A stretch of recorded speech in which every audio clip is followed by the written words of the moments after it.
in practice or rather National Madari Hospital, as well as Chiromo Hospital Group, and also has her own clinic. The Mental Health Planet, specifically Specialty Clinic Limited, that's the name of the clinic, and she holds a Bachelor of Medicine and Bachelor of Medicine and Surgery with a Masters of Psychiatry in University of Nairobi. And further did her expertise in epidemiology and research at Harvard University. And currently she's pursuing data science and artificial intelligence at MIT. Dr. Kemunto is dedicated in beyond clinical practice, and she plays a vital role in mental health advocacy and research. So from that, we can hear we are all in better hands. And in addition, we have Gathoni Mbugua, who is a clinical psychologist practicing at Chiromo Hospital Group with vast experience over 9 years with a special task on wellness as a therapist, as well as a mindset coach. Gathoni is currently the head of digital relations department at the Chiromo Hospital Group, and she's also a psychologist in charge at AR Hospital. So our audience, we welcome you today, and you can hear we are at a better place, and we want to know how better are we in terms of mental health. So at this point, I would want to welcome Daktari and also Gathoni Mbugua. You take us through this session. Let us learn. Our audience question and answer section is open. You may put in the question and answer section is open. You may drop in your questions or clarifications, and even the questions that you may be having, and we'll be able to address them. So welcome.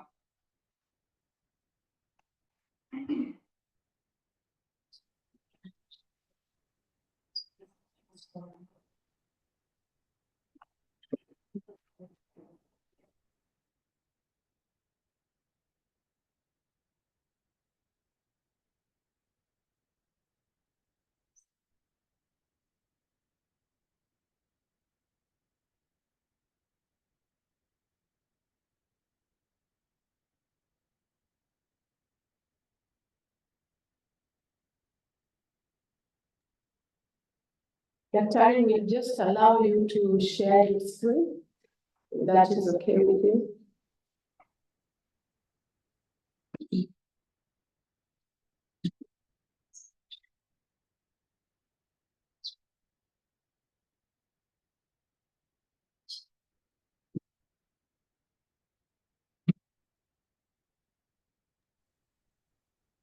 Yeah, we can see your screen now.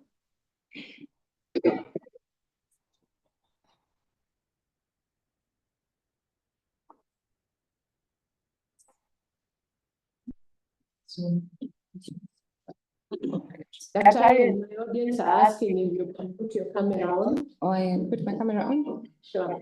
Should I unmute? Recording in progress.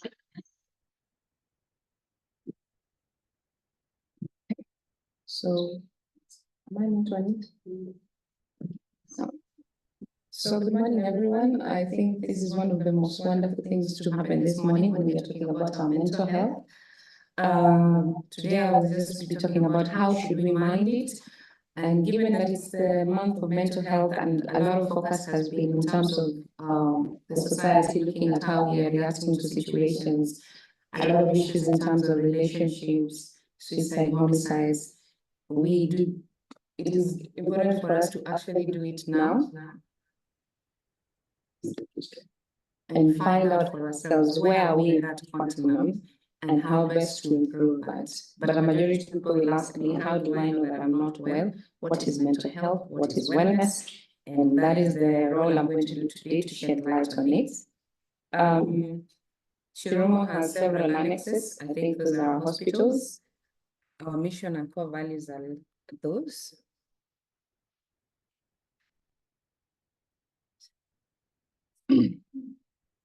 So there is always a lot of myths on what is mental health, what is and what is not. And I think as a doctor, what I've experienced a lot is when people come and tell me that they've struggled for so long and nobody cared. A majority of them were being told, snap out of it, you're faking it, it's a sign of weakness. Some people in corporate and where they're working, they will avoid coming to being seen because they know for sure the stigma that comes with it. People will take them as if they're not able to function from there on, or wataitwa wenda wazimu, and yet that is not the case. And mental health is not only psychosis. Some people believe that it's not real, it's not important for all. Some things that do not need care, you can just do it by yourself. So the other question, what is and what isn't? So mental health is real, it is critical, it is very important for every one of us. It's changing and slowly and dynamic. And that's why we usually say you just don't start from 0 to 100 by day. You will notice a lot of changes over time that most people will overlook. There are both positives and negatives about it. Some days it will be a fluctuation. In the morning, you are happy. In the afternoon, you are not happy. And it can be very complicated. But what it isn't is that it's not a taboo. It's not something negative. Nobody chooses to be unwell, because some people will tell you you're malingering, you're faking it, that's why you're not coming to work. It's some things to think about only when everything feels broken, and it's not at being unstable or manipulation. So it's important to know that what is and what isn't is very important. So how do I know this? It's important to also know that mental health is not binary. And when I say binary, it means that it's not black and white. It doesn't just have two sides. There are many grays in between there. And why we actually insist on talking about it as a continuum, it means that it's dynamic. You will start slowly telling that there's a change in you. And sometimes in life, you can tell people, you're excelling, you're doing very well, you're happy, you're on top of your game. Then at some point you say, I'm thriving, I've arrived, performance is good, I'm meeting normal, I'm making my finances, my family is happy. Then there are days you start feeling that that energy is going down and you're literally surviving. Even morning waking up is a struggle, but yes, you make it work. What we call functional. You are not okay, but you're functional. Anybody cannot tell that you're not okay unless when they ask you and you say it, but they can't tell. The sadness is internal, but you're able to smile. You have trouble sleeping, but you're catching up. In the morning, you'll catch a coffee and it will jumpstart you. Then slowly by slowly, you notice that you're struggling.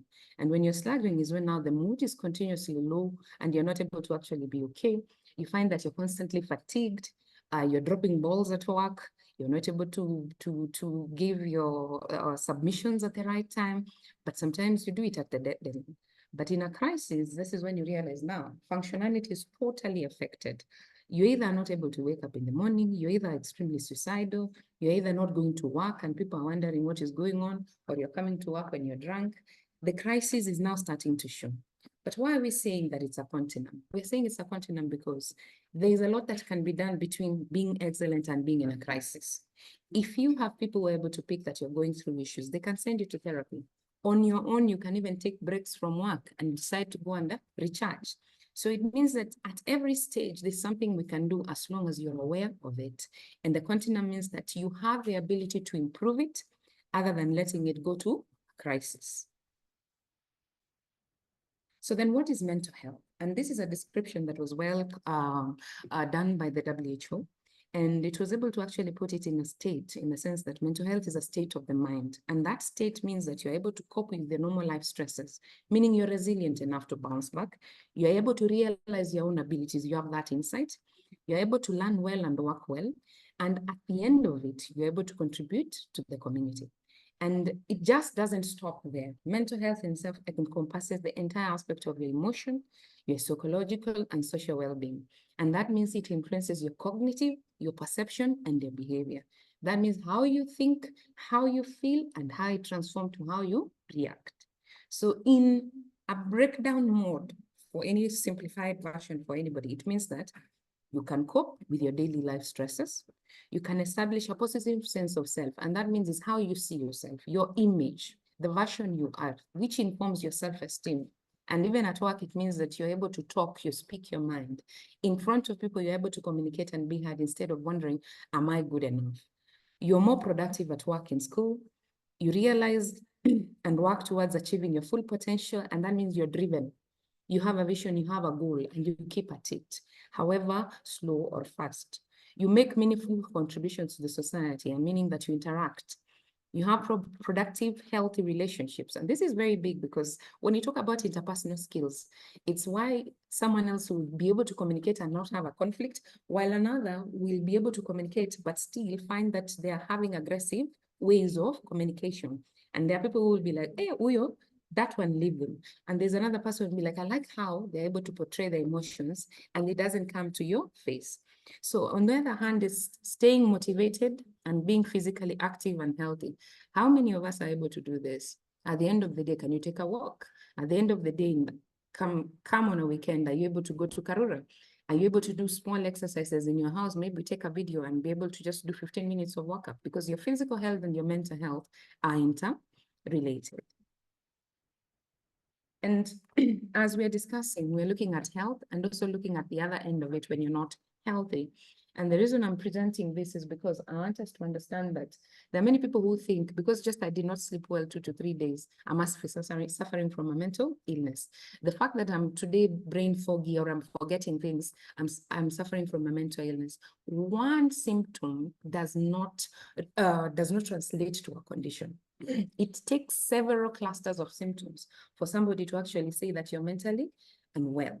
And that means that those clusters of symptoms may be directing you to depression. They may be showing that you have anxiety. They may be showing that you have PTSD. But just the fact that you're afraid or you're too anxious, just one experience does not mean you have a mental illness. So I know there are people who are usually very paranoid and very anxious. When something small happens, now they are totally afraid they're going to die or something wrong is happening. So you will always find yourself shifting from a state of wellness. Then you'll find that you'll have one symptom, lack of sleep, and maybe it will go away. Then you'll find that maybe in the morning you're sad. That is just a mood change. It doesn't mean that you're depressed, as long as it doesn't last a certain period of time. So mental health issues and mental illness or disorders are very different. And I'm going into what is a disorder so that we're able to understand now. Once we don't do the best in terms of taking care of ourselves, when we start having these mental health issues, at what point do they shift where I need to be helped or when I need to have support? So, and that you can see is a very good picture of, and a good expression. You can see where we're talking about mental illness, where it affects everything about you. So mental illnesses are a wide range of conditions. I think in the past, most people thought that when you're mentally unwell, ni mwenda wazimu. And they never knew that mwenda wazimu is actually psychosis. It does not reflect on depression. It does not reflect on anxiety. So, but mental illnesses are a wide range of conditions, and the specific aspects of your life they affect is your mood, they affect your thinking, and they affect alternatively your behavior.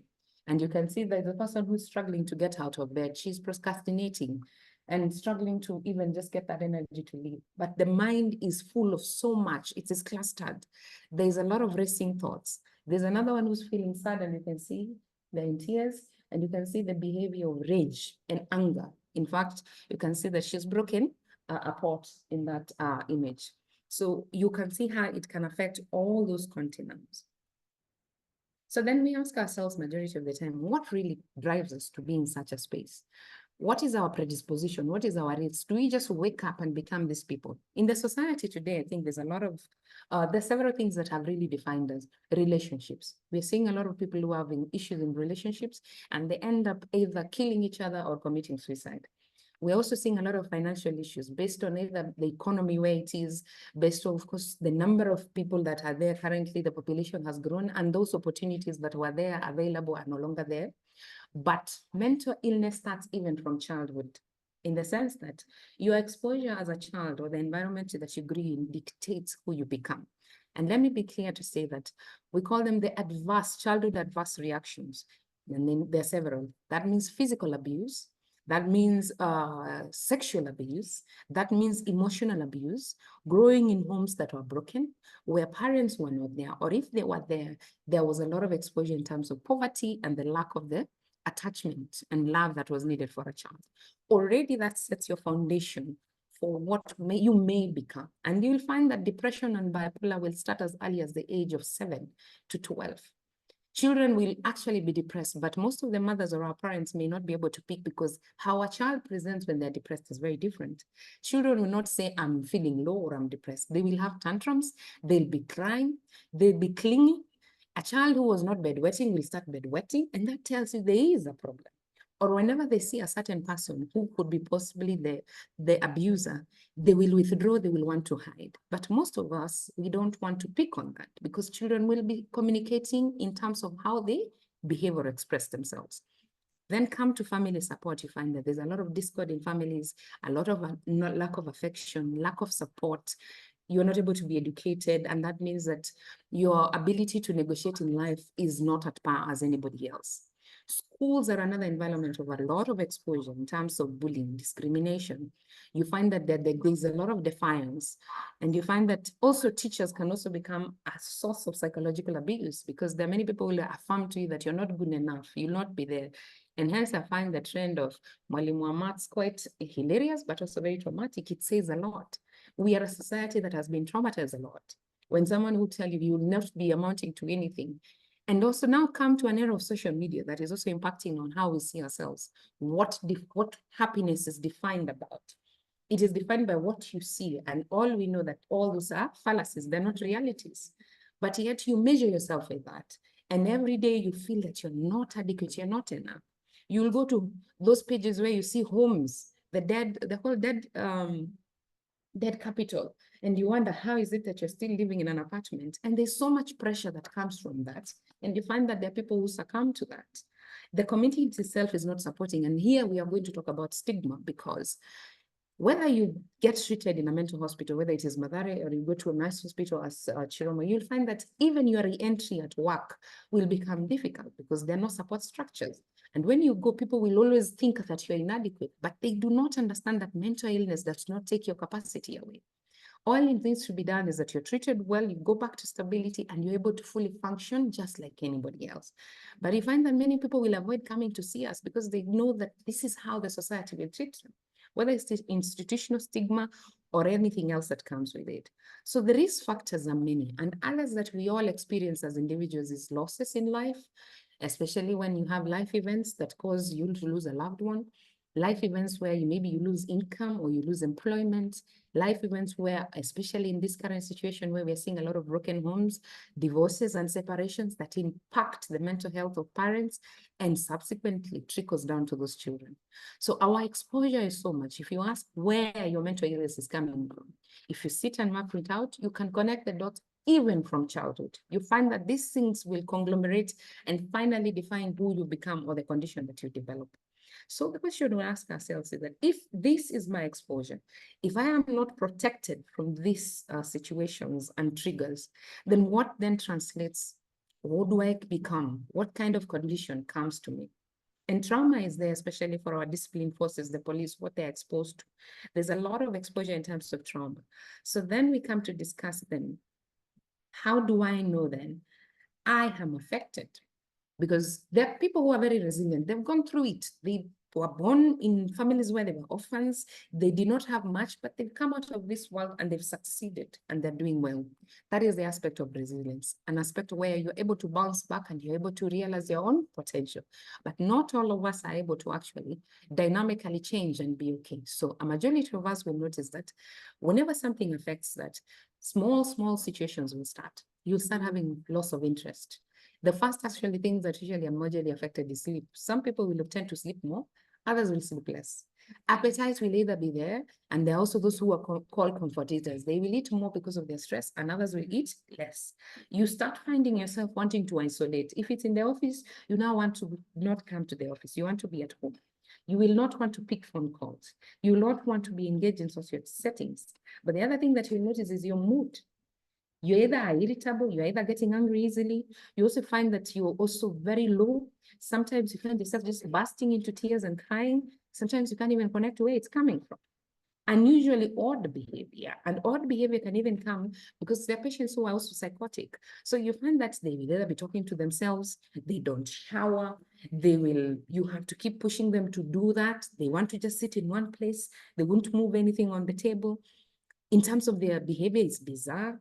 They will just be doing random movements of their arms, and you know that there's something that has shifted in this person. When it comes to work environment, you find that you used to be the kind of person who would concentrate very well, focus, but in a meeting, Sasa, you're actually checking out within 30 minutes, you're restless, you want to look out of the window, you're struggling with your focus, you're struggling with memory, and even in conversations, you realize even retrieval of something that you knew is a struggle. So there you find cognitively there's a problem. Then the judgment issue. You're making poor decisions. And this is where finances come an issue, because we're in a world where we're doing a lot of gambling. There are many applications on the apps that are telling you, if you have this struggle, do this. And in the end, you find that you have Shylock loans, your judgment has not been there. You've taken loans in the bank, now you have mobile loans, and now there's a crisis. And sometimes when they're following and all that, you end up feeling like you want to commit suicide because sometimes you don't see an end to it. Then, of course, paranoia and suspicion. You feel like people are going to attack you, they're planning against you, they're the ones who are ruining you at work, you know?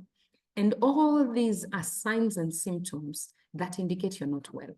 So I will go into what is a sign and what is a symptoms. A symptom is what you are aware of. And not always that in mental illness, you're aware of what you're going through. But signs is what other people can pick and say, this person is not okay. Mm-hmm.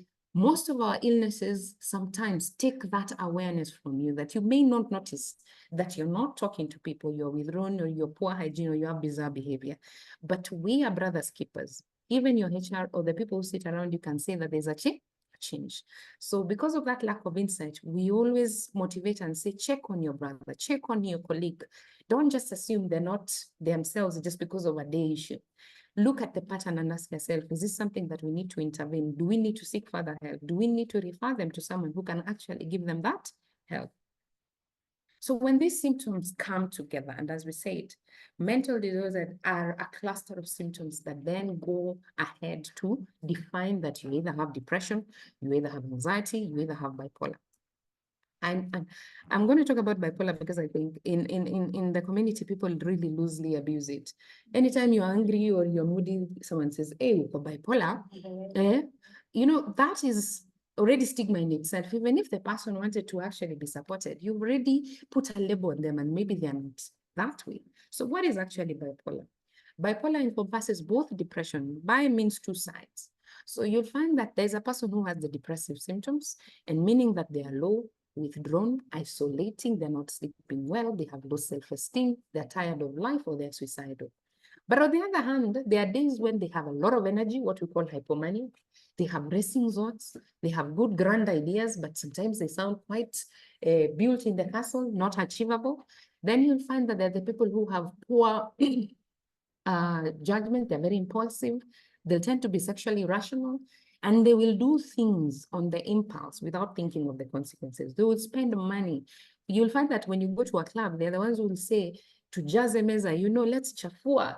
And they don't even have money for their family. They've not paid rent. They've not paid school fees, but they're spending money that they do not have.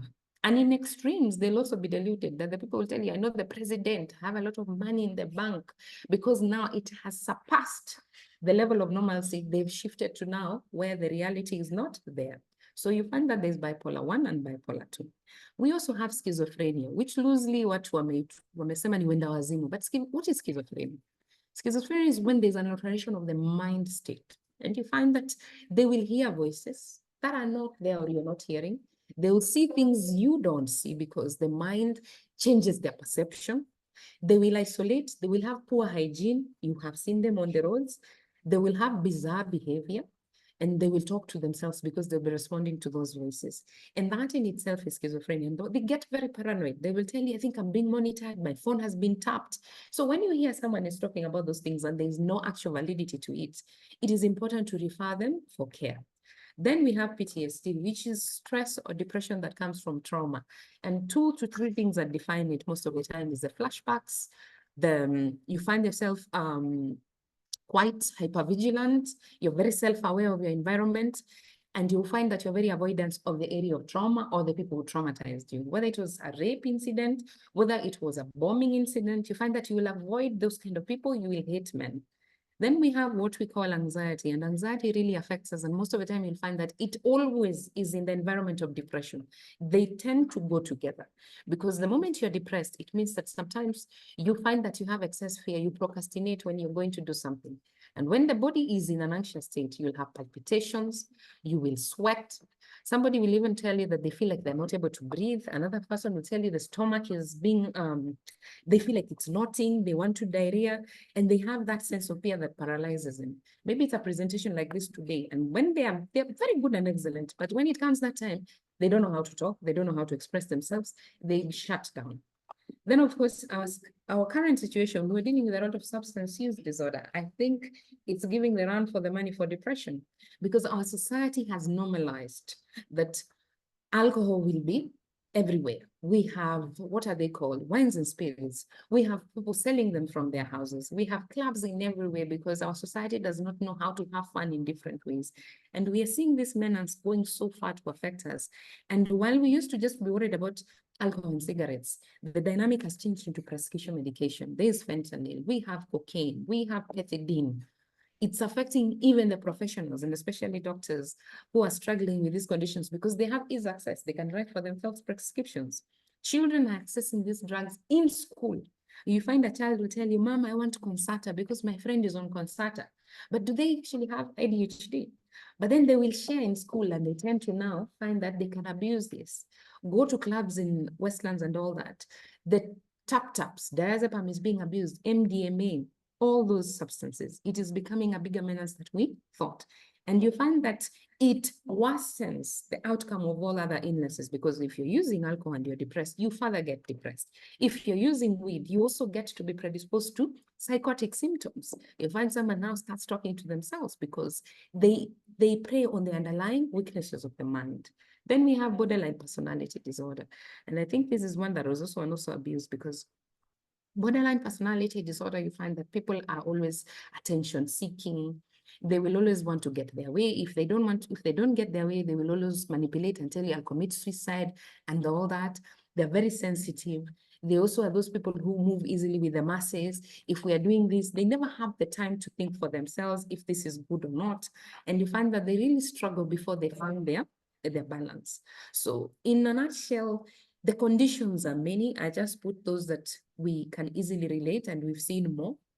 And they're more prevalent, depression being the leading cause. And it's important to also note that in our youth currently, suicide is the second leading cause of death in the youth.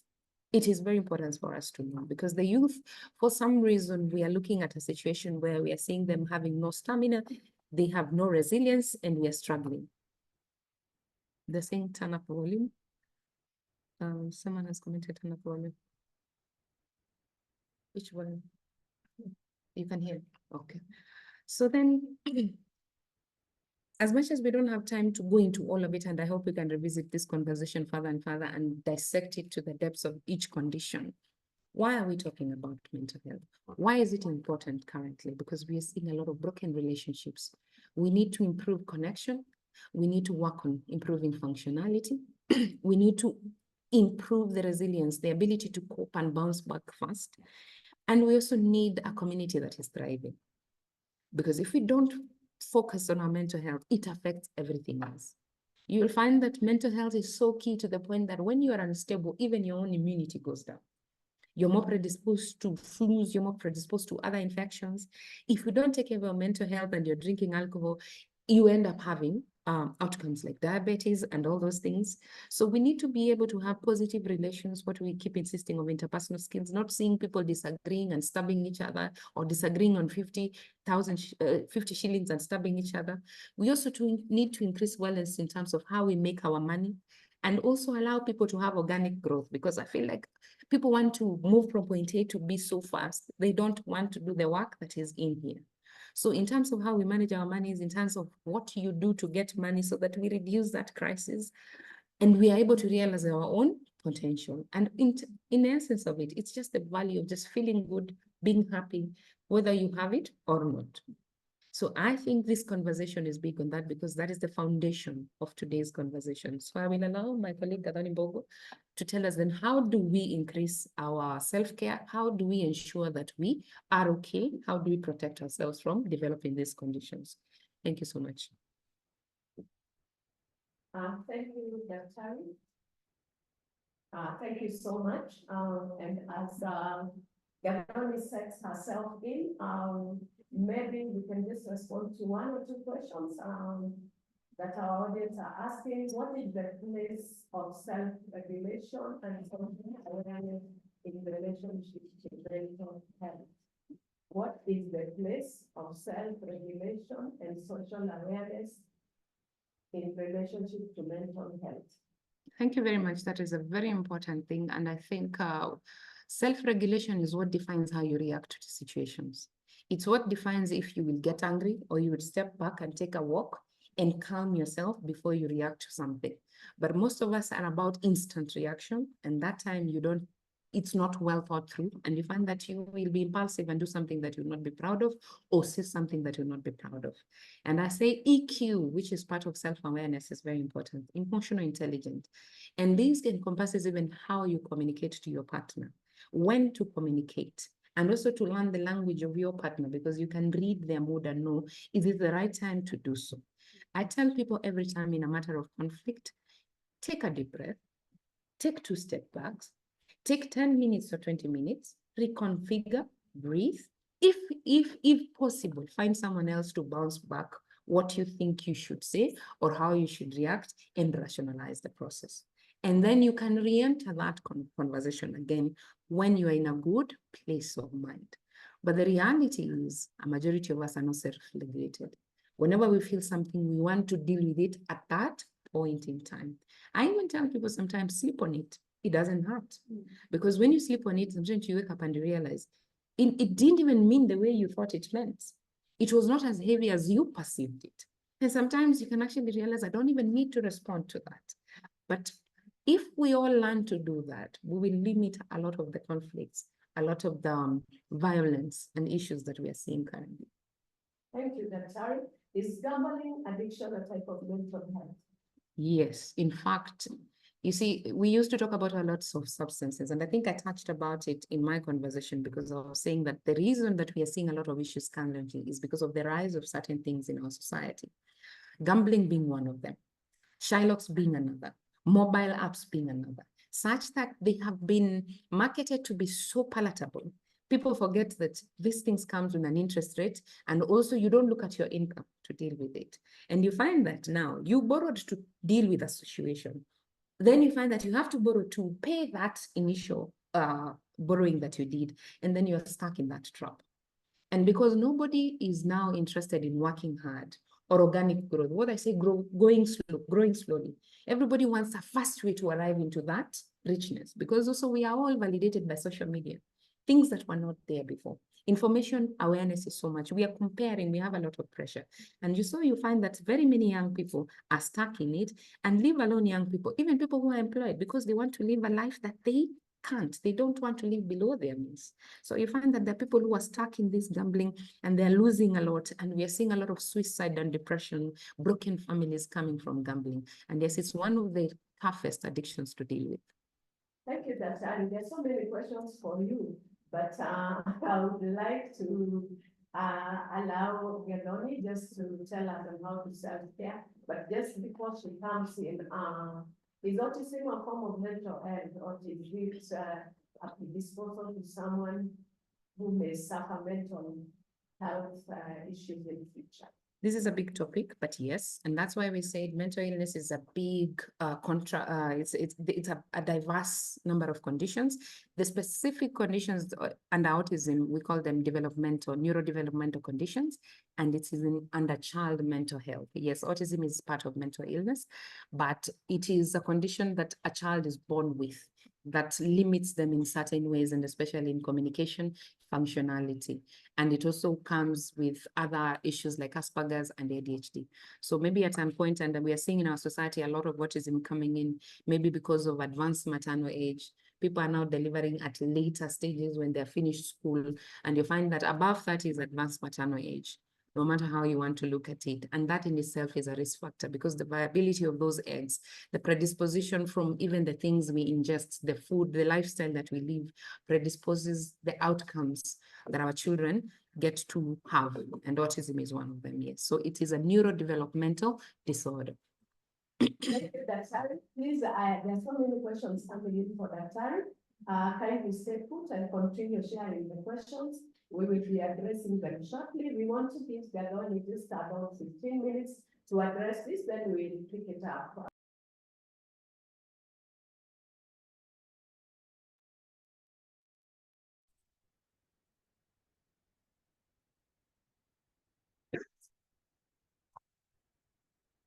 Gathoni, we can pick up as we try and set your head to that.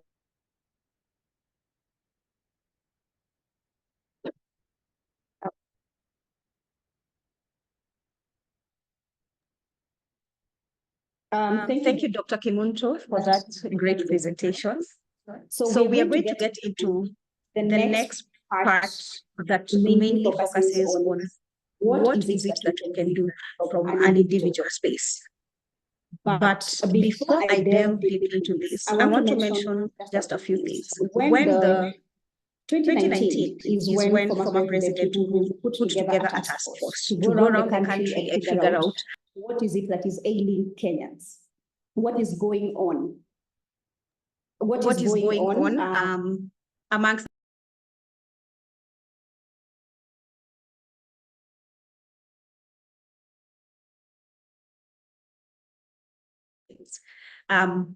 facilities have an underlying undiagnosed mental condition. And 40% of those admitted in hospitals also have an underlying and undiagnosed mental condition. Now, I want us to take a moment briefly. We are heading into halfway of this year. How many of you have visited any outpatient facility or even had an admission? How frequently has that been happening? Because the body is an alarm system. Anytime we are not well, anytime we are overwhelmed, the first communication is physically through the body.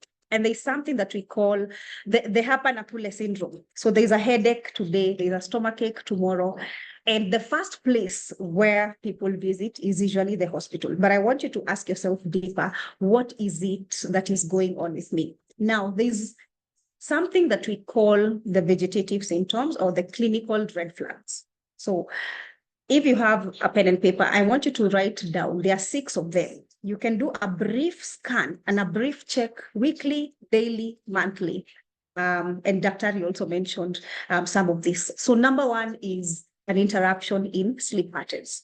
So we have those who have trouble initiating sleep. You get to bed at 10 probably. You toss and turn all the way until midnight, 1 a.m. That's when you're sleeping. And then we have the individuals who they'll sleep, but then you wake up at 1 or 2, and then you are not able to sleep until that 5 a.m., that nice sleep that comes in. But even at that time, you really cannot sleep because, life has to go on. There's school, there's work, etc. So the other clinical red flag that you need to look out is a change in eating patterns. So either you're not eating well or you are overeating. The third one, and the one that is in black and white, is the mood. It's very easy for us to observe it in other people, but a brief self-observation scan can always be able to alert you where are you at. So are you sad? Are you withdrawn? Are you irritable? Are you angered? Yeah, any changes in mood could totally alert you if you are overwhelmed. The fourth one is bowel movements. We really do not pay attention to what happens in our bowels, but studies show, actually today we say the gut is the second brain. So when you're overwhelmed, when things are going on, this actually shows up around your gut. So probably you have loose stool, and this is not explained by any medication or food that you ate, or even constipation, just aches and pains along the stomach. So chances are this will take you to outpatients visits. So you also need to ask, what is it that could be going on? Could it be something else? The fifth clinical red flag is libido. Okay, this is the urge, not the act. So when you're truly stressed, when you're overwhelmed, that you'll find that your libido goes down. But we have a small category of people who first their libido will go up. We see some hypersexuality, and then it will go down. For women, the sixth clinical red flag is usually a change in your monthly periods. Okay, they're irregular, and we are talking about veering off from the norm. So everybody has their own norm, the number of hours they sleep, how they eat, how they mood. We are talking about if that veers off. Okay, so what can we do from an individual space? I'm going to start with a quote that I love, that it's a great reminder for me, because it always states that if you don't make time for wellness, you'll be forced to make time for illness. Just think about that. If you don't make time for wellness, you'll be forced to make time for illness. Self-care is a game changer, where prevention of poor mental health is concerned. And basically, self-care means that you are choosing to take time, to be intentional, to focus on your overall well-being. Self-care helps us to manage stress. Self-care helps us to lower risks of illnesses, as well as motivate us and increase energy. So contrary to popular belief, which is what I want to highlight this morning, is that we usually imagine self-care is one thing.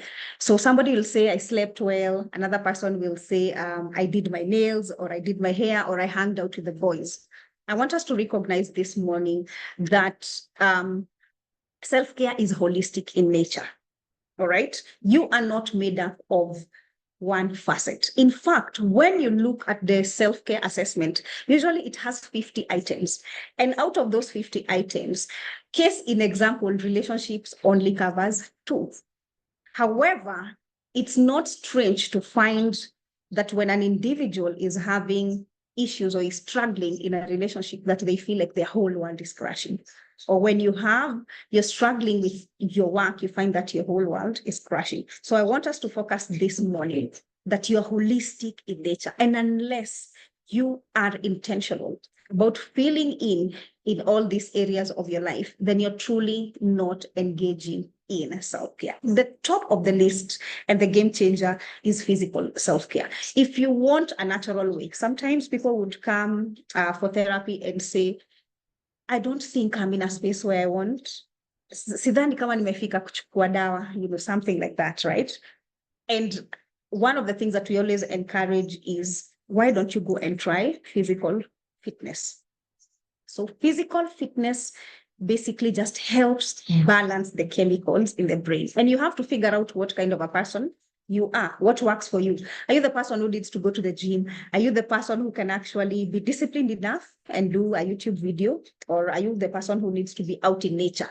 Who are you and what works for you? That is what is really going to help. So physical activity is the game changer. If you're looking for a natural way to calm anxiousness, you need to exercise. If you're looking for a natural way to enhance sleep, you need to exercise. If you're looking for a natural way to help you feel better about yourself, you need to exercise.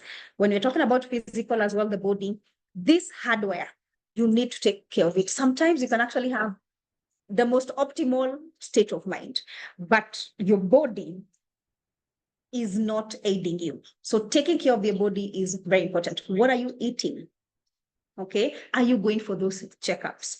Are you going for the wellness checkups? And as you're doing the wellness checkups, are you also doing the mental checkups as well? Okay. So physical, emotional, this specifically looks at our mood. All right. Our feelings. What state are you in? Are you able to recognize that I'm not in a good space? I have been sad. I have been withdrawn. And then now getting into what do I need to do about it?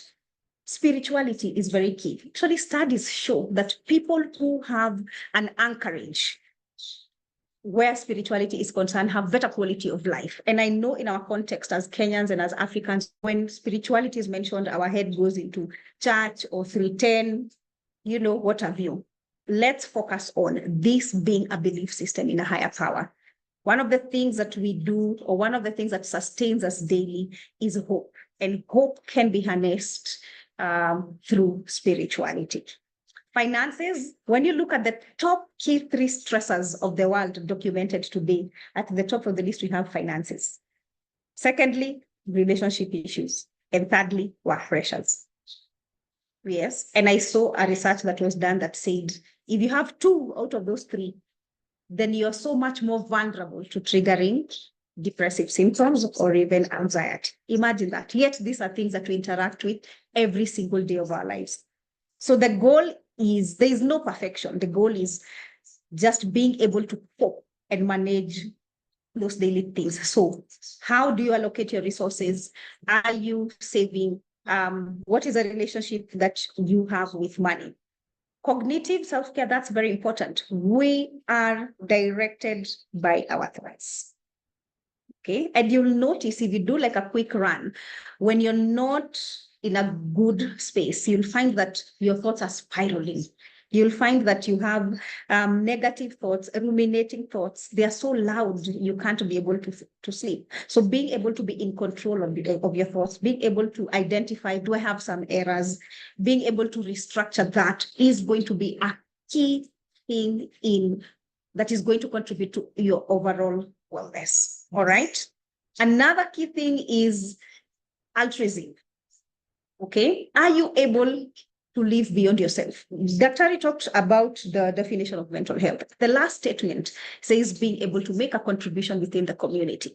And today we are living in a space where it's just me. You go to work, home, work. But studies have been done and they have shown that if you engage in a space where you're able to contribute beyond yourself and give to other people, even if it's mentorship, it does not necessarily have to be financial, then you will have better quality of life. You will experience better quality of life. Relational and environment are also very key. What kind of relations do you have? What is the human currency around you? Okay. And I usually say, when you look around the people who you have that person who, if truly you're troubled, you can ask them, pray for me. Have that person who, when you spend an hour with them, you leave there feeling like you're the best version of yourself. They pump you up, they motivate you in how they admire you and push you to be your best version. Have that person who is able to, that person is the connect, they know everything. So look at the people around you. What kind of people do I have around me? What value do they add? And as well, I think it's also important to ask yourself, what value am I adding to other people? All right. So connections are very, very important. If you have a family, your family of origin, don't forget where you have your parents, your siblings. How are you going to connect with them? If you have children, the family that you have currently, have you taken time to invest in it in terms of quality as well as quantity, and the environment as well? So these are also more steps that we can look into while taking care of our mental health. We've talked about the body, being connected, making sleep priority. Sleep, by the way, is a game changer. Let me tell you one thing. If you don't sleep 2, 3 days, 4 days, and you visit the hospital, chances are you will have to be admitted. Because if you don't sleep, the brain does not rest. If the brain does not rest, then it's not able to function. If you don't sleep, it means you are so overwhelmed. You're not in your right state of mind. And even the first thing is to figure out, how can we help this client to be able to rest? Keep in touch with your feelings. Learn how to cope with stress. When we look at mental health, we say being able to cope with daily life stressors. That statement is always a reminder that stress is part and parcel of life. So if you're in a space where you imagine or hope or even pray that you're not going to experience stress, you're already setting yourself up. Stress is going to be part and parcel. You leave home peacefully, find a motorbike that did something on the road. Go to work, find there's a report waiting. So we are not in control of the things that are coming towards us, but we can be in control in terms of how do we cope. Set realistic goals. The number one cause of frustration is just being in a space where you're unrealistic. So let's go back to looking intentionally at what is within your control. If you can control, if you can directly influence, then it means you can alter and change the situation. But if it's beyond your control, even if you spend a whole night ruminating, sleeping, feeling bad, at the end of the day, you will still find the fuel prices are still the same. You will still find bread has already been added tax. That's what we are dealing with now, or even the house levy. Some of these things are systemic issue. And in fact, the goal would be, how do I cope? It's okay to give yourself time and say, I'm going to feel bad about this for the next 1 hour and I'll complain. But after that, you need to restructure yourself and forge a way forward. And last but not least, seek help. Seek help. There's so much stigma in seeking help. And one of the things that we are trying to focus on, even as a hospital, is the emphasis on wellness. Please go for that therapy session from a space where you recognize that I went through an issue. I fought with my partner yesterday night. I want to talk about it. My children are stressing me. I want to talk about it. I'm stagnating in work. I want to talk about it. Do not wait for worst case scenario in order for you to actually say, okay, now let me see a psychologist. Let me go and see a psychiatrist. All right. So when you get to a point where persistently you have been sad, you have been anxious, when you get to a point where you're not being able to cope, you're experiencing issues at home, at work, at that point, seek help. When you get to a point where you have suffered a loss, you're going through grief or abuse, seek help at that point, okay? When you notice that your patterns have changed, for example, maybe somebody might occasionally have a glass of wine, but if you notice that your patterns have changed and the frequency and the amount has increased, then seek help at that point. But last but not least, seek help because you want to be a better version of yourself. Simply seek help for that, because growth is actually part and parcel of overall well-being. Allow me to take you through this briefly. It's the last thing. This is going to be a takeaway. We have had the conversation of what mental health is, how it looks like, what are the common diagnoses, the symptoms. We've looked at all of this and we've understood that, okay, self-care is important and we can do this. Now, I want you to go and do a self-inventory. And there is no better time to actually do this, right, than now that we are halfway through the year. Look at all these areas of your life. The center of this, where you can see the dot, let's assume that's a 0, okay? And this goes all the way until 10. And I want you to evaluate yourself. How have I contributed to my personal growth? Have I learned something new? Have I read?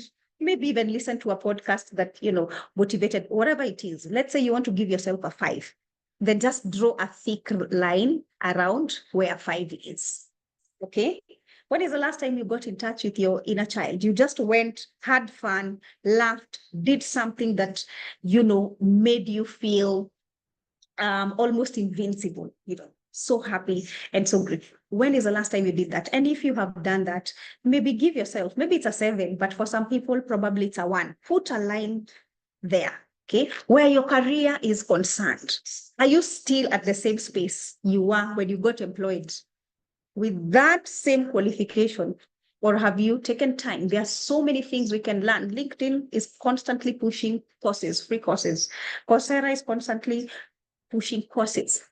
Do things that are going to add onto you, because that helps you feel better about yourself. That helps you feel some sort of growth and the ability to be able to move forward, even should the space you are in end, that I can be able to move forward. And that will also go on to the rest of the things. For family, look at the family that you have and look at the family of your origin. Look at your friends, finances, all those areas. Shade. And then draw a line, then shade it downwards. I want you to have a mental picture of which areas of my life are suffering. When you look at it visually, Stick it next to your workspace or in your bedroom. And every morning when you wake up, you can see, okay, I think I'm at a 2. And this one I'm at a 10. Because we are getting into a space where you have to be intentional in terms of putting work into yourself, into your overall well-being. So thank you. I'd like to open this to the Q&A, which Dr. and I will be addressing.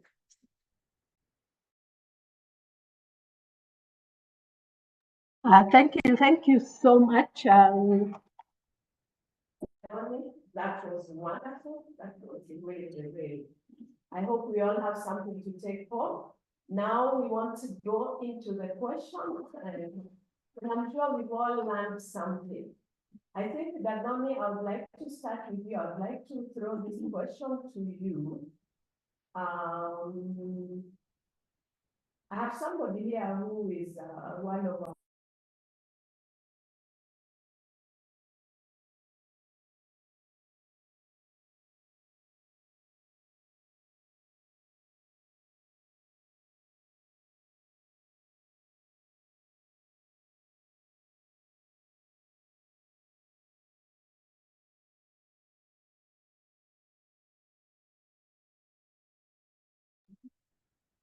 I hope I can be heard. So this, you've gotten married and your husband is still living as if he's single. I think one thing that I like to say, both as a lady and as a professional, the dynamic of people coming together and getting married, you'll find that it's the women who actually change and get into that role. Like you become like a wife, the way you would imagine is needed or wanted for you, or you throw yourself and delve into motherhood. Men actually never forget themselves. They always retain that personal identity. And therefore, for some time, they are likely to continue with the behavior that they used to be. So my advice to this person is, number one, you can never do the work for another person unless somebody gets into a space truly where they do a self-evaluation and they task themselves and hold themselves accountable to wanting to be a better version of themselves. Sometimes there is no amount of phone calls, long paragraph messages, talking to them that might change. Okay. But you can have the conversations, you can try it, but they would have to make the ultimate decision in what they want and how they want their life to be. I like to say that self-awareness, I look at it as self-awareness is 30% knowledge. 70% is action. You could know all these things about yourself, but as long as it stops at knowledge only, and you're not actioning, what do I need to do to change? What do I need to do to be a better version? Then you will still continue getting stuck either in that relationship or in that same form of emotional roller coaster. Thank you so much. Gathoni, over to you, Dr. Kemunto. A close relative always hallucinates, like the neighbors want to meet her, and sometimes she says that people are jealous of her. It's a lot more, and to the extent sometimes she leaves her home for hours.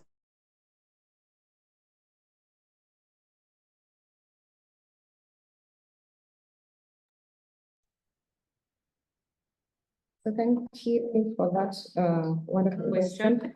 In itself, we've been able to describe symptoms of psychosis because we can't say that it's schizophrenia. We first say psychosis because clearly the patient has demonstrated that this is someone who's perceiving things that are not real. That means hallucinations is hearing, seeing things that are unreal that other people are not able to perceive. Another note is also the delusions, whereby they have a fixed, unchangeable belief that something is happening, even without a primary trigger to it, meaning that they will be there believing that you guys are poisoning him, you're planning to attack him, and this informs the behavior, because you see now the thought process, the emotions also inform the behavior, whereby they'll be disorganized, they will wander away, they'll be restless because they'll be running away from something that does not exist. And psychosis is something that needs to be treated. The duration of the illness is also very important because If it is something that has lasted over 6 months, then at that point, as you can see, it is affecting her functionality and how she relates with other people, then we need to address it. So for sure, we can say this is psychosis, and subject to further review and assessment, then it can be properly diagnosed and managed. I would advise that you involve the family in this so that this person can be able to take care. And the reality is that they may not be able to consent to care because they don't have the insight that they have a problem, that this illness is affecting their life and how they're functioning. So a next of kin is very important to make this decision, because in mental illness, when we're invoking the Mental Health Act, we only have 3 forms of admission where we say a person is self-aware they're not okay, so they will admit themselves voluntarily. But if they are not aware, then the Mental Health Act Part 2 is also invoked, where now we allow the involuntary form of admission where the next of kin is able to make that decision for the person until when they're stable. So I would ask you or the people around to come and intervene and make that decision, because the person needs care and treatment before they're able to come back to a space where they can be talked to. Thank you. But in addition, we have one of our viewers asking, I have a 23 child. He doesn't like submitting his work to the teacher after completing it. Does it mean that he has a low self-esteem? How do I assist my child? I think that's why I said when there are challenges, one symptom is not enough to say that someone has a mental illness. But for a child who's not willing to submit homework, it is important to go back and evaluate beyond just that symptom, what could be happening. Because it could be also in school, there are challenges, maybe the teacher is too harsh. You have to assess the full environment. Then also the child could be having inadequacies by themselves. So sit and have a conversation and ask themselves, why is it that you're having difficulties? Then the question will also be, is it just this one subject or is it all subjects? Then you can be able to know if there is a holistic problem. And in a scenario where the environment at home is also needed to be reevaluated to understand why the child reacts to the school environment as is. Is there proper support at home for someone to help this child to do the homework? Because they may have limitations. But if all this has been done, then it's also important to loop in a child psychologist to be able to evaluate, are we having a learning disability? Is there anything else beyond meeting the eye? But one symptom is not enough to say that a child has an issue. We start to evaluate around that child and the environment around that child if it's actually supportive before we say that we have a condition going on. Thank you, Dr. Thank you so much. Over to you, Gathoni. Some people are afraid of seeking help since they feel once they share the problem, the public will know. Right, that's actually a very good question. Thank you, Zainab, for that. We are bound by confidentiality. When you come for therapy and meet your practitioner for the first time, make sure that one of the first conversations that you're having, that the issue of confidentiality is coming out. All right? By confidentiality. Anything you say in that space, you're actually bound by confidentiality, with the exception of politics. And that's where I think an issue comes in. So one is, sorry, I've been muted. Sorry. One is, if the client or the patient expresses suicidal ideations, okay, harm to self. At this point, then we are actually mandated to inform somebody else. Secondly, is if they express suicidal ideations, homicidal ideations, harm to somebody else or harm to other people. And thirdly is when they report any abuse, specifically or especially if it's a child or somebody who is much older, because we look at this as the vulnerable population. The reporting here is not to shame you or to guilt you or to embarrass you. This is because every life is important and every life is worth guarding. So what we would do as therapists is request you as a client to give us a number of somebody we can call. This is a person of your choice. At the end of the day, you're only going to spend just 1 over 24, just a short period of time, only an hour with your practitioner. Your primary environment is where you're going. So sometimes it's good to have somebody who can work with you, who can support you, and who can be there with you in that space. But other than that, everything that you say within that setup remains in that setup. So confidentiality is key.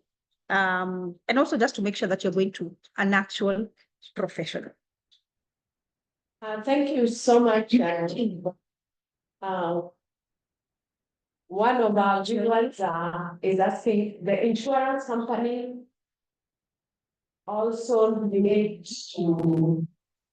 Okay, one of our viewers is asking, the insurance companies also need to play a role when I have insurance policy. They need to make counseling as accessible package, as an accessible package. The same way they break down packages of dental inpatient ECC. Counseling should be proportion of the whole package, accessible without having to top up an amount.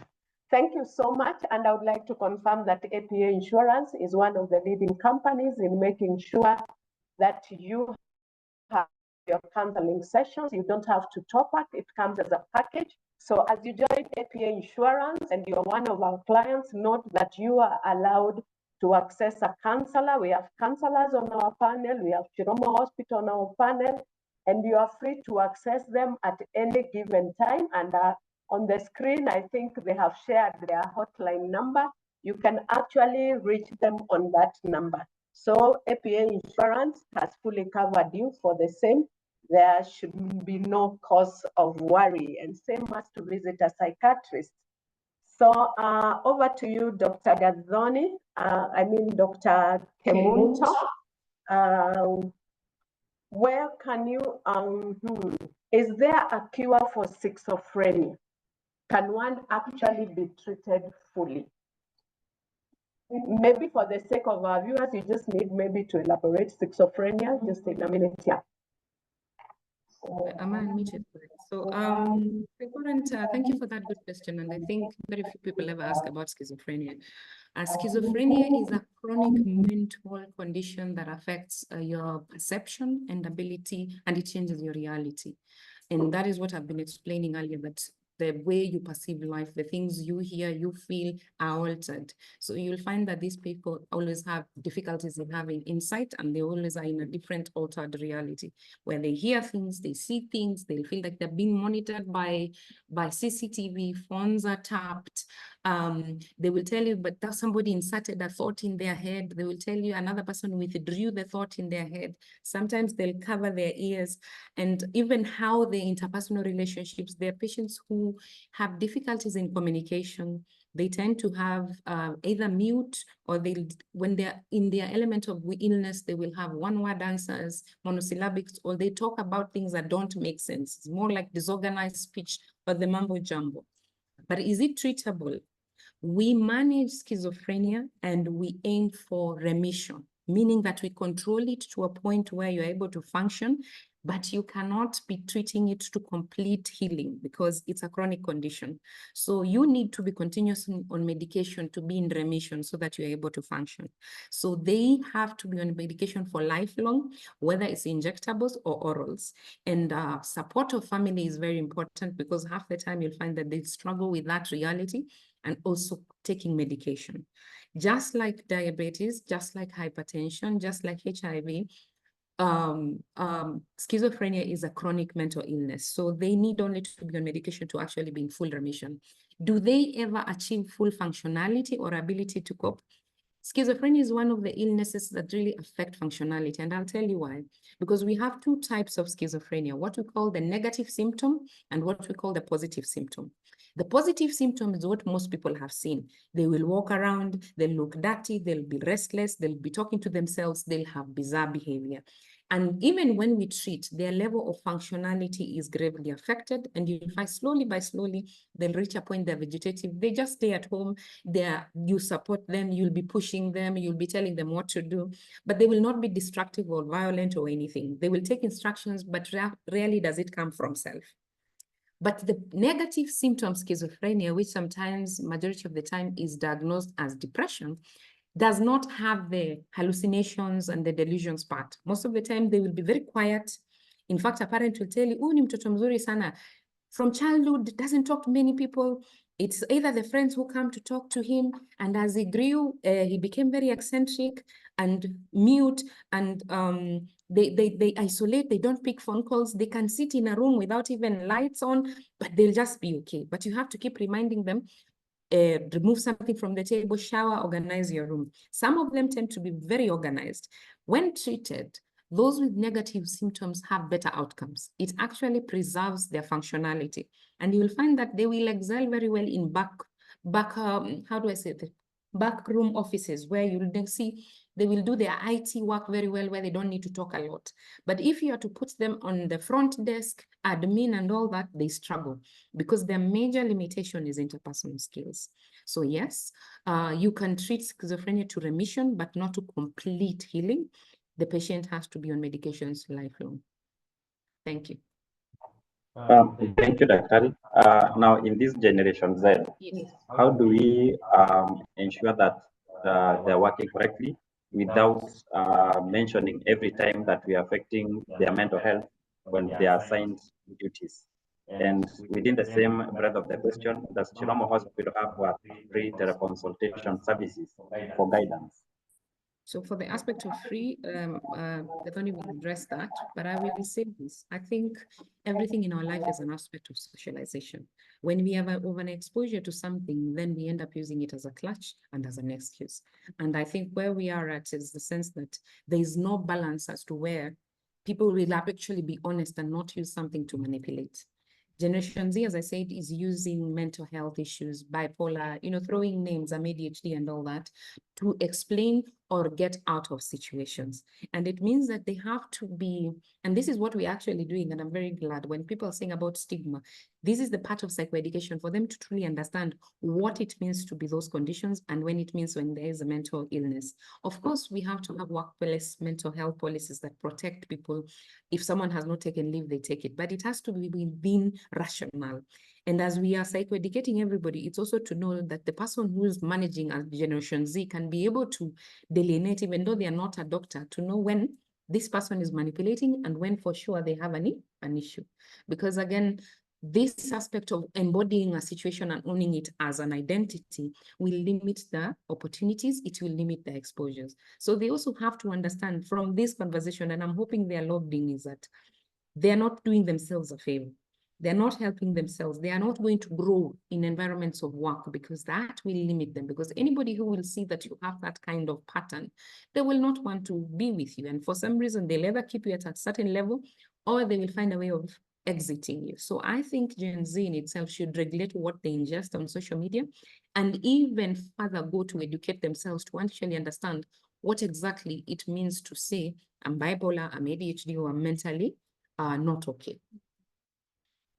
For the same Generation Z, what advice would you give to parents when it comes to bringing and ensure that they have adequate children? Adequate in terms of number? In terms of mental stability. Or empowerment? Yes. I think, let me speak to parents because we have, I will not say we have failed.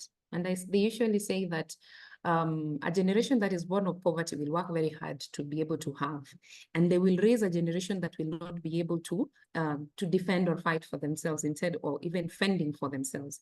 And that generation will be quite lazy. Parents need to go back to the drawing board and realize that over supporting a child sometimes does not make them be better. You have to allow them to problem solve. You have to allow them to struggle. You have to allow them to hustle. Because most of us, we will give everything. We will ensure their children up to now have never even taken a matatu just because a parent has a driver or a car. And you see, they're not able to grow out of those limitations. They become very needy. And when they come to a harsh reality, they're not able to adjust. So we need to be the drivers of this. I would tell parents that those women who have teenagers or children who are in campus, allow them to go find small jobs to do. At home, let them take responsibilities. Not an issue about the house help doing things. Take them back home, Ushago, where they'll be able to live lives that are actually tangible. They'll be able to do things. We need to allow them to be part of reality other than shielding them and overprotecting them, because at the end of the day, when you're not there, they'll be able not to adjust. That is why they go to an environment of pressure at work, and if someone shouts at them, they fold. Or when things are too hard or they're expected to work 8 to 5, they're not used to that. They will want to exit. And in the end, we are building a weak society and a weak generation of individuals, which we can see they're not even inspired to do much. They don't read. As we can see, when the percentage of people who read books have significantly reduced to a point that books were put in Kindle and soft social systems, but even that, they are not digesting.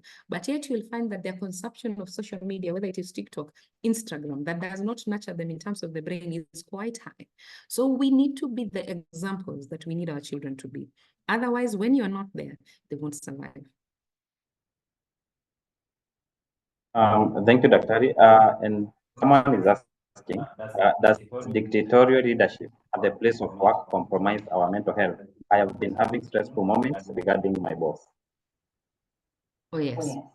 The type of leadership that you have, and I think there's a time I had a C-suite presentation, and I was trying to teach that our leaders define, they are in a pyramid, they're sitting up there, and the bigger number is what is down here. But the mental health of the leader dictates essentially what trickles down to who they manage.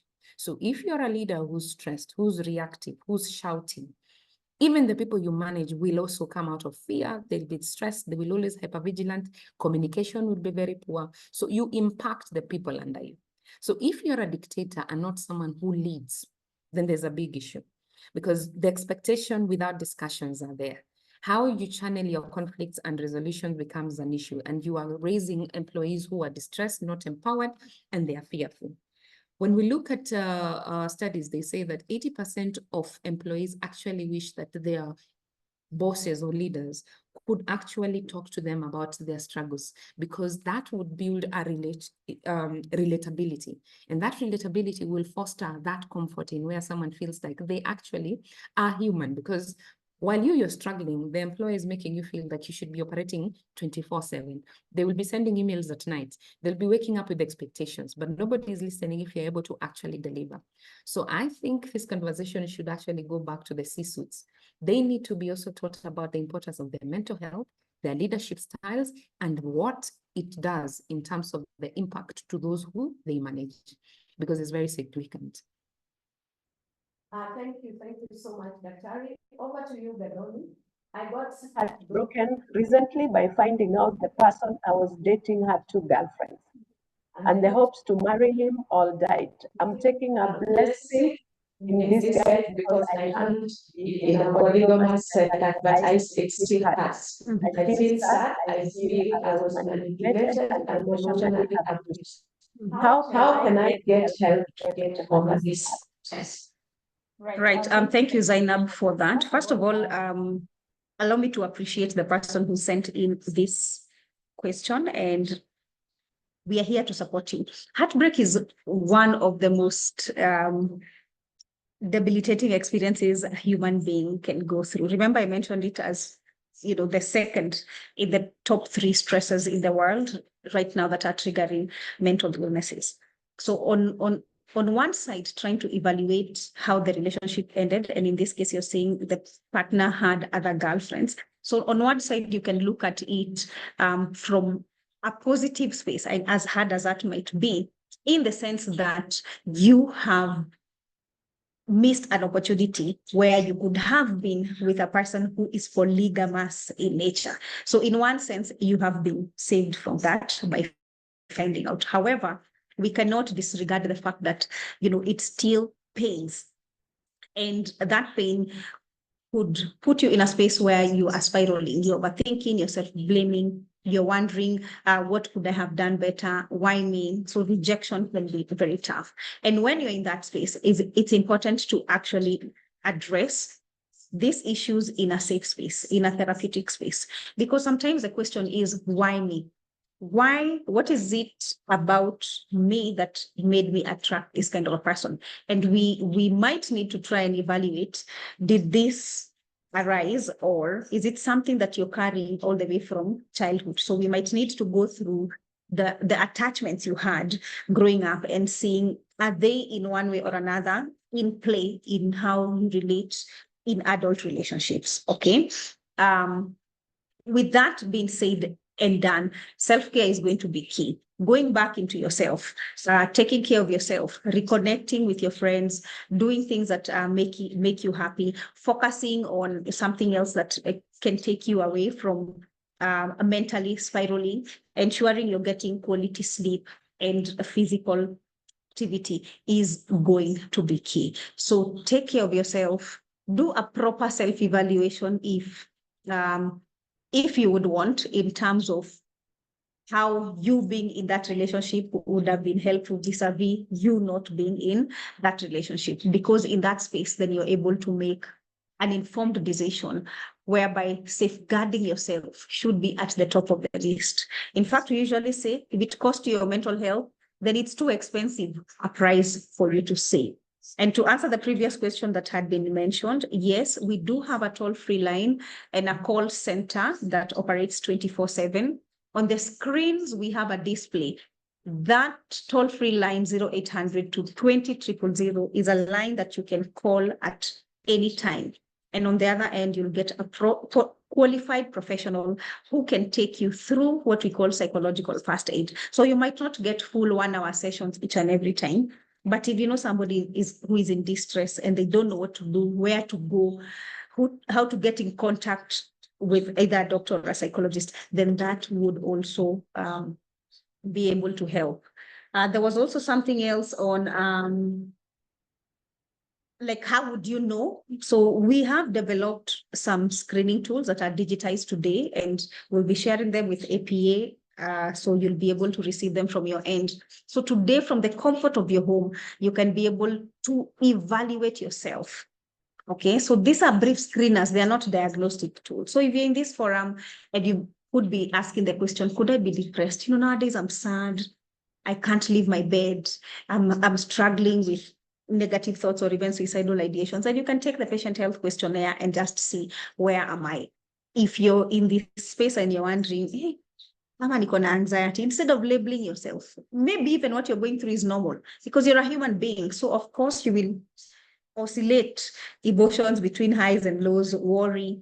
That is normal. So these brief screeners are going to help you to actually objectively evaluate, is it severe or does it still fall within normalcy? Thank you so much, Gathoni.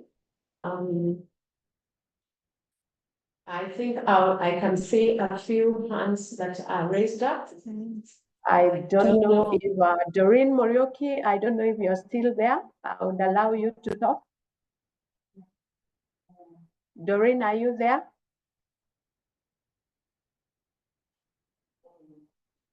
Okay. What about Noel Mohammed?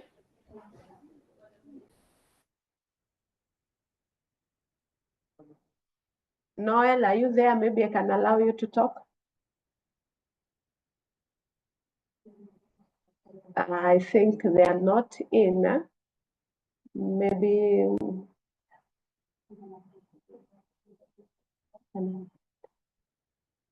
Lillian Mogaka. Okay, I think we'll just move on with the question. I think they'll reach out again so that they are able to ask their questions. Daktari, what medication can help elevate mental disorder? Is there any specific medication that one can take to prevent or elevate mental disorder? Yes, there is, and there's no one magic bullet to all mental illnesses. Each disorder has its own specific treatment. When it comes to depression, we have antidepressants that will focus on your serotonin levels and the dopamine levels to be able to improve your happiness and build stability. Anxiety, we have anxiolytics, and I believe some of you may have also been given some of those to be able to calm yourself and be able to focus. For schizophrenia, you find that we either use injectables, and especially for patients who have issues with compliance, you'll find that they'll have a challenge of taking medication for life. So you find that if you give them oral medication, there's a challenge. So we have the injectable alternative to that. And these injections are usually depot in nature, meaning that they will last 30 days. So you find every month a patient will be given an injection. And for those who are comfortable with taking oral medications, we have oral antipsychotics. For PTSD or trauma, depression that arises from trauma, either you are experiencing it or you saw it happen, either a death, bombing, all those, an accident. We also have the antidepressants that help with that. And for all other conditions that also help. But together with the treatment that are pharmacological in nature, we also advise that a patient should also go through therapy so that the psychosocial arm of it, the coping skills, the thought restructuring, especially when you're focused much on negative issues rather than the positive, how you see life is also important. Because as we say, medication cannot talk to you. It cannot come and change your behavior. And that's why therapy is very important, because it works with how the mind thinks versus how it affects your behavior, what we call cognitive behavioral therapy.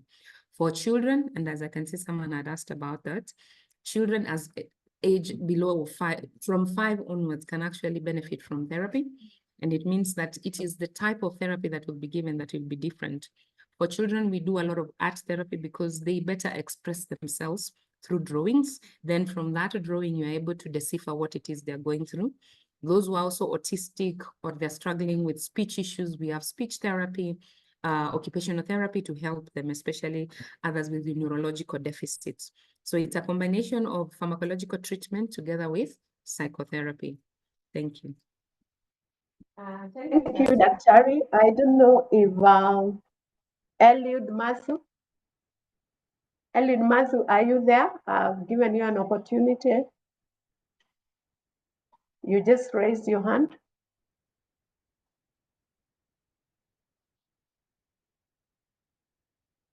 Okay, I think because of our time, we have Daktari and also we have Gathoni who are busy responding to questions on the chat, and they will continue responding to chat. Just the last question, I'll have one for Daktari and one for Gathoni.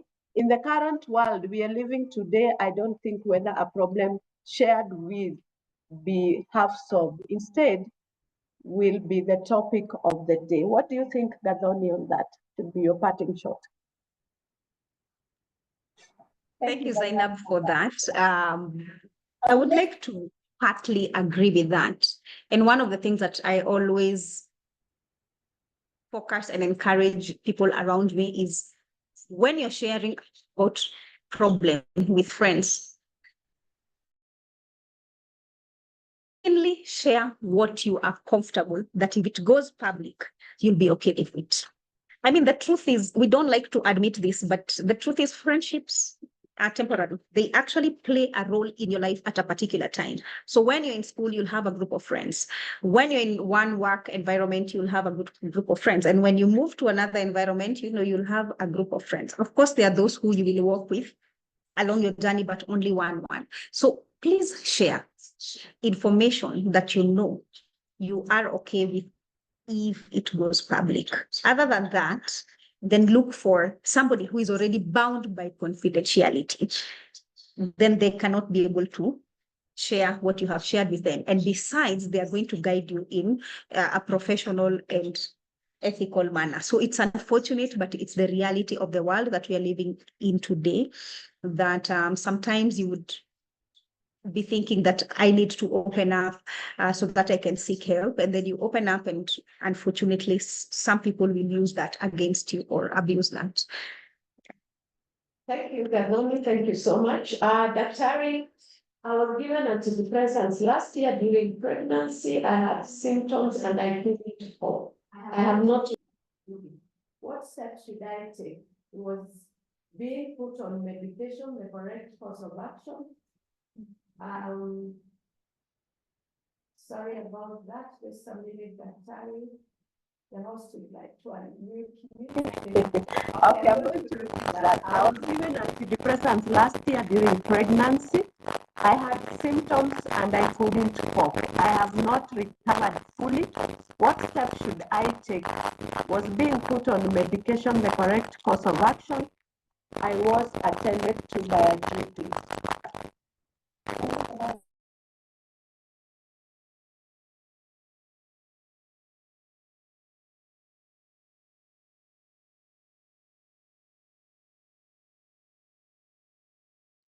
while pregnant. What can and cannot be done? It is important to state that antidepressants are safe in pregnancy, and the only time we do reevaluate is in the last trimester, maybe a month or two before delivery, so that we are able to withdraw them or taper them off before you deliver, because while antidepressants are good in pregnancy to stabilize you, in the end of that point, we need to manage them because we do not want to interfere with the stabilization of the breathing system of the child. So that is the only time that they are withdrawn. And once you deliver, because we are aware that the postpartum period is also a big challenge, and there are many who struggle with depression, postpartum blues, and sometimes to a point where it can become postpartum psychosis, your doctor can decide if you're still unstable, they can still resume the treatment. And there are antidepressants that are very good to use at that time because they don't pass from the body to the milk to the child, because that also is very important, how much of the medication reaches the child. And there are those that have been shown to be safe. So I'm not sure which stage of pregnancy you are. I would say you can ask your GP, or you can get a consultation with an actual psychiatrist to walk you this journey, because there's no reason for you to struggle if there's something that can support you to be able to function well and be stable. If you have delivered, you could still go back to the treatment, and this time around be managed by an actual psychiatrist so that they can actually taper, monitor side effects, and able to support you through the process. However, for our other conditions like bipolar, patients who are bipolar cannot be on mood stabilizers, and especially in the first trimester of that time, because bipolar medication has been shown to affect the neurotypical development of the child. So that means that if you are already a bipolar patient and you get pregnant, it would be important to inform your doctor and also to withdraw the medication, and they find a regimen that is safe for the pregnancy period. Sometimes we use other treatments to manage your mood, because at the end of the day, it doesn't mean that the disorder stops. So we'll find other things that can stabilize you without affecting the child. So the pregnancy period holistically, whether you are an anxiety patient, whether you're a psychotic patient, whether you are a bipolar patient or trauma patient, it is important to work with a psychiatrist so that the medication is altered and tapered as need be.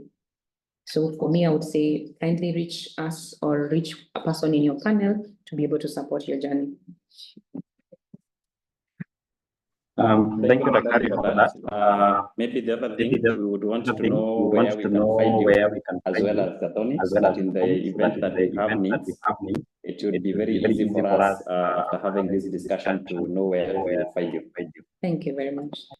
Am I unmuted? So myself, I'm a senior consultant psychiatrist and an anchor psychiatrist of Chiromo, but however, I'm independent. My practice is called Mental Health Planet Specialty. It is housed within Chiromo on the first floor, office 109.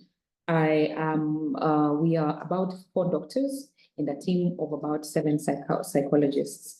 But we are under Chiromo. In case of any admission, you'll still be admitted under Chiromo. But my office suite is suite 109 on first floor. And my number, they will share. And if you're listening, maybe the office number, if you have something to write down, my office number is to book a session, 0111 53 9296. 0111 53 9296. And there's a second office line. Let me just retrieve it. 0793 87 3099. 0793 87 3099. Those are our office lines. You can be able to reach us through that, and we'll be able to slot you for an assessment and review. Thank you. I was quickly just trying to type something. Sorry, there's a question that somebody has asked, how to get PTSD from an abusive relationship. Just allow me just 2 seconds to mention that I wanted to go and look or read about the battered woman syndrome. And even though the documentation was done when there were more women cases, today we also have a lot of cases where men are battered as well. And that mainly describes the cycle of violence that goes from honeymoon to where you're walking on eggshells to a complete blow up. So sometimes even when you leave that toxic, unhealthy, abusive relationships and you're able to go on your own and live, you still sometimes can begin to re-experience, okay, what you used to go through mentally, having flashbacks or having nightmares. In those cases, we can now be able to say that this individual is still experiencing the post-trauma, okay? So post-traumatic stress disorder happens after the traumatic event, whereby you begin to re-experience. However, you need to meet a whole criteria for us to say you have PTSD, okay? There's also something else that is going on today where people keep saying, let me just heal in the crime scene, okay? So you're in the same situation and you're still trying to work on yourself. And sometimes it can be really hard to get healed or be a better version of yourself, even in that same situation. However, I do want to acknowledge that matters of living abusive relationships are not in black and white in terms of just standing up and going. With that said, I just want to remind us on the screen, we have the numbers to Chiromo Hospital Group. We have 6 branches, 2 in Westlands, 2 in Lavington, 1 in Nyali, and an outpatient center at Upper Hill Medical Center. Make use of the toll-free line. Our social media platforms are also very active.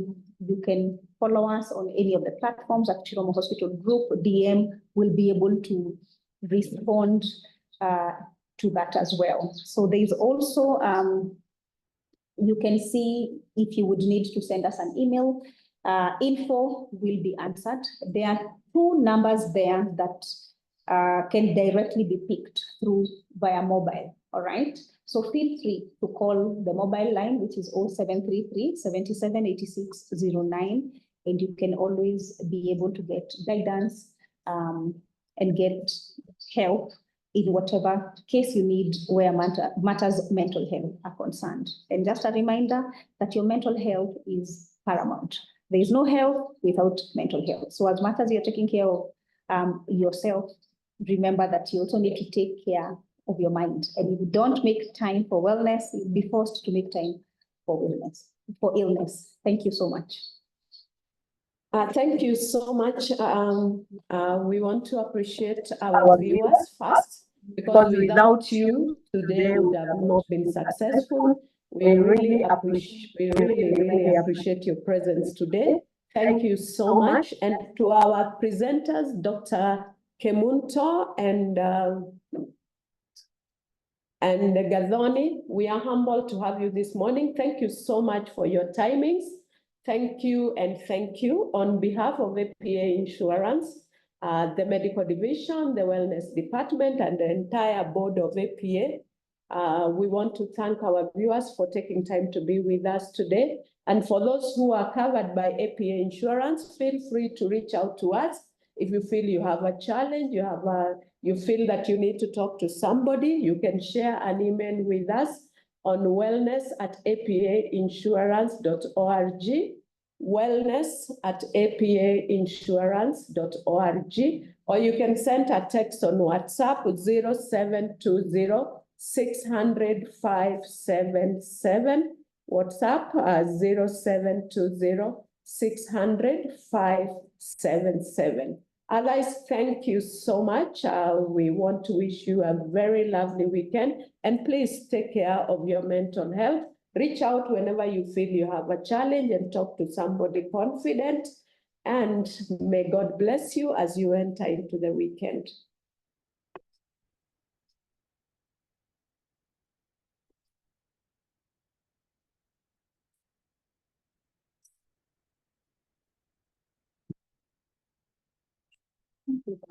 Wow.